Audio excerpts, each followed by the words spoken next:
Sir, kailan ho ulit may matutumba na mayor?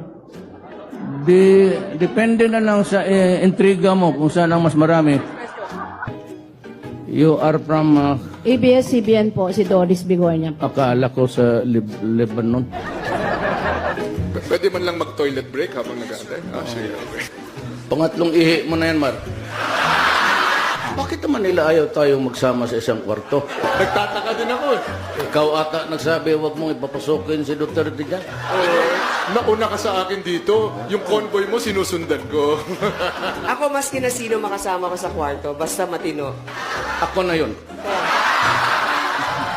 May we acknowledge the presence of Governor Davide, Congressman Luigi Quisumbing, Congressman Advincula, Mayor Tommy Osmeña, Attorney Mike Toledo, Mr. Lourdes De Vera, Secretary Ace Durano. Wala akong nakilala dito. Mukhang talo na ako dito sa butuhan. Hindi, ganito na lang. Yung hindi natawag dito ng dalawa, dito na kayo sa akin. Ito, tingnan mo itong binigay na. Tingnan mo ha, pag ginanong ko, alcohol. Yan. Kaya ako, kanina pa ako, sige, naglalaro ako, nag-enjoy ako na Sprite. Alcohol. Ito si Bong. Sige siya pag pinapanood niya yung gimmick mo doon sa... Sabi niya, tignan mo talaga si... Sabi ito. Sabi ko, huwag mong gawin. Baka hindi totoo yan. Totoong patulog-tulog siya, pero... We can only say good luck and may the next mission be accomplished. Pupunta rin ako dito kasi nandito si Vice President. Kung saan siya nagapunta, nagpasunod-sunod ako. Biyuda kasi. Annulled ba ako sa... annulled ako sa asawa. Ma'am, balita ko may... Do not be offended, pero yung sabi nila, hindi yung totoo. Awa na po ako sa inyo, mahal na Pangulo. Tigilan niyo na po ako. Ano pong gusto niyo sa akin? May gusto po ba kayo sa akin? Sir, Senator De Limas was asking if may gusto daw po ba kayo sa kanya.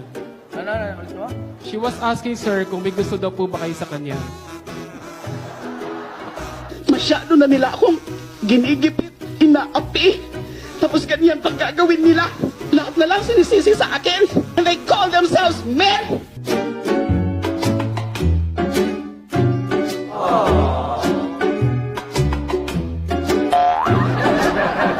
Doresa sa valedictorian, pag-graduate. Puro yan sila valedictorian. Puro valedictorian.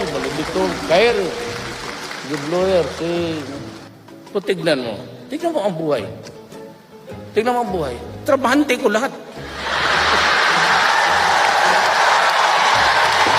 Don't mind. Mo galit siya, nainit ng ulo. Mayor, sabi niyo may mga girlfriend kayo. Dapat Totoo. pantularan yan ng mga kabataan. Well, kung hiwalay ka sa asawa, doon gawin mo sarili mo. Anong gawin ko itong karga-karga ko? Hindi ko naman ipagbili ito. Hindi mo masangla eh. Para sa akin yun na yun. The best that my efforts can really achieve. Kung kulang pa yun, pasensya na po. Yun, hindi ko na talaga kaya. And your help in my journey in the 6 years na binigyan ninyo ako ng honor maging presidente ng Pilipinas. Maraming